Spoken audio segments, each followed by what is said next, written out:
Salut les amis, bienvenue sur ma chaîne, Relationship Haven.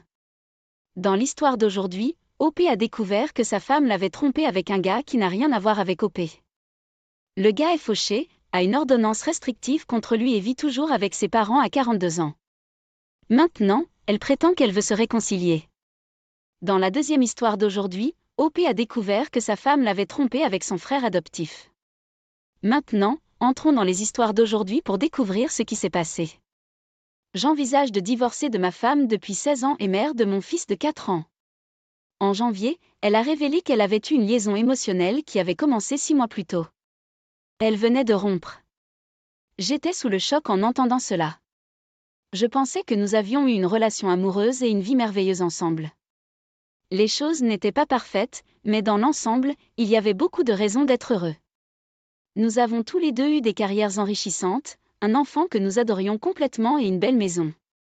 Je nous voyais comme les meilleurs amis et il n'y avait personne avec qui j'aurais préféré passer du temps. Cependant, il est juste de dire que le degré d'intimité dans notre relation a diminué plusieurs années avant la naissance de notre fils, en commençant par un long épisode d'infertilité et en continuant après que nous ayons conçu notre fils par FIV. L'infertilité et le fait d'être un nouveau parent ont fait des ravages. Nous avons lutté pendant 9 mois pour élever un bébé qui souffrait de coliques sévères. Une fois, notre bébé criait si fort qu'un voisin a appelé la police pour faire un contrôle de bien-être. C'était difficile. Les coliques se sont calmées, mais l'heure du coucher semblait toujours interminable. Ce n'est que très récemment que notre fils a quitté notre chambre pour commencer à dormir dans sa propre chambre. Je ne pense pas que le mot épuisement rende justice aux sentiments que nous avons mutuellement éprouvés. Dans mon esprit, il y avait des défis de la parentalité, des défis que nous partagions également. Lorsque ma femme s'est inquiétée du manque d'intimité dans notre vie, j'ai su d'un côté qu'elle avait raison, même si je ne savais pas comment changer les choses. D'un autre côté, il semblait que les exigences d'être un nouveau parent offraient une explication raisonnable. Je croyais aussi que l'intimité était quelque chose qui pouvait ou allait fluctuer, plus le premier dans ses premières années difficiles. Ma femme ne ressentait pas la même chose. Je pense qu'elle considérait notre manque d'intimité comme un échec dans notre relation et qu'elle en était profondément malheureuse, plus qu'elle n'était prête à l'admettre. Puis elle a rencontré son partenaire et a été en quelque sorte éveillée à la véritable profondeur de ce vide dans sa vie. Nous avons commencé à voir un thérapeute de couple à l'automne. À mon insu, sa liaison se déroulait en parallèle. J'ai ressenti une profonde méfiance après avoir appris la liaison émotionnelle de ma femme et de petits détails qui m'ont harcelée. S'agissait-il d'une affaire exclusivement émotionnelle ou s'est-il passé d'autres? Quelle était l'étendue de leur relation et à quel point était-elle significative pour elle?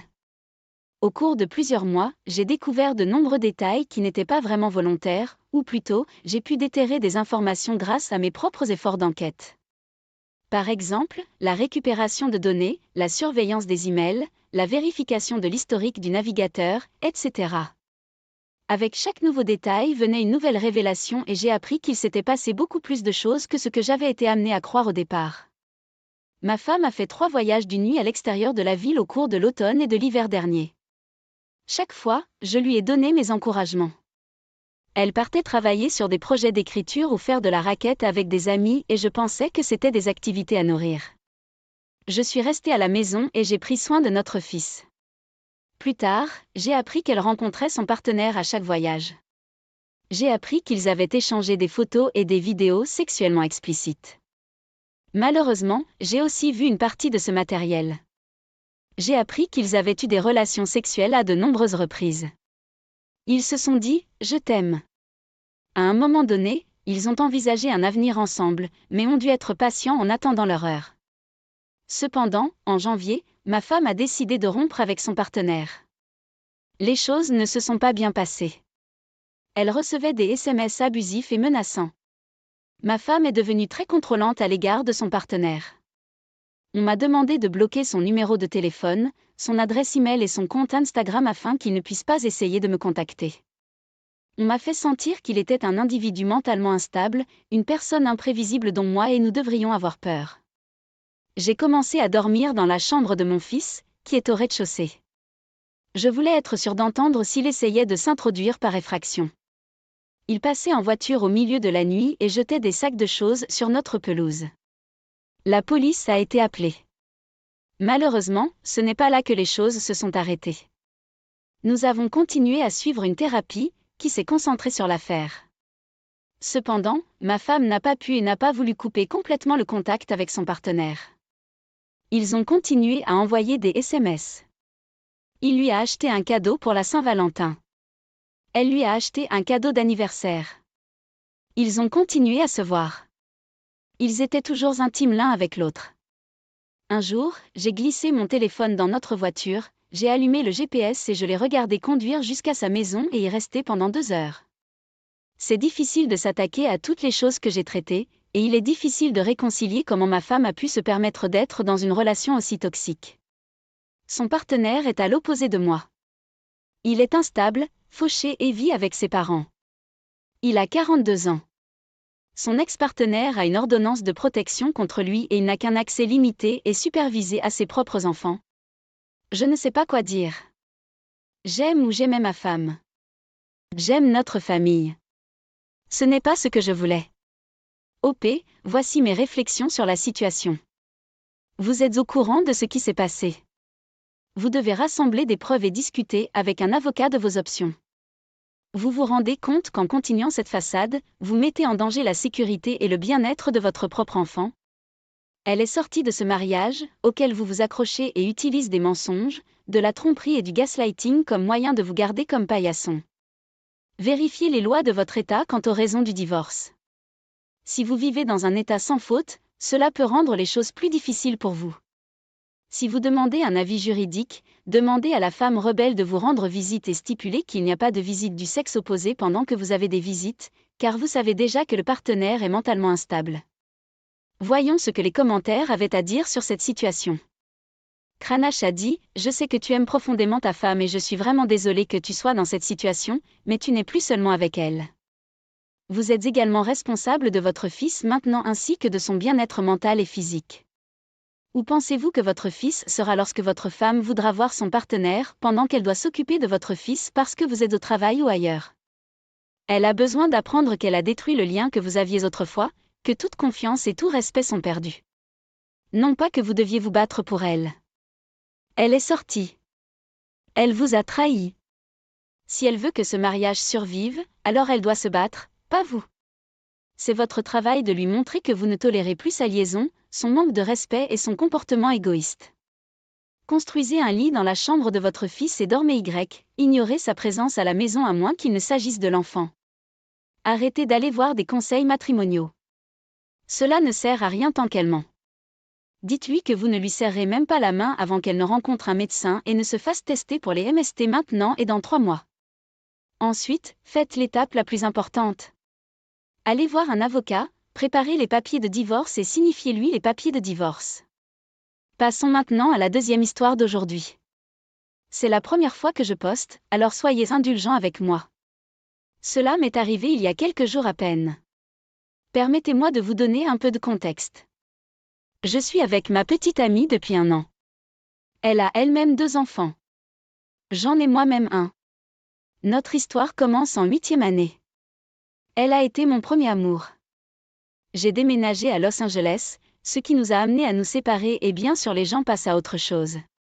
Au fil des ans, nous sommes restés en contact ici et là. J'ai toujours su que je l'aimais et que je pensais à elle de temps en temps. En octobre dernier, je l'ai contactée et nous avons commencé à nous reconnecter. Peu de temps après, nous avons commencé à sortir ensemble. En mai dernier, nous avons découvert qu'elle était enceinte. Elle a maintenant 5 mois. Maintenant, à aujourd'hui. Nous vivons maintenant ensemble et nous nous préparons à l'arrivée du bébé.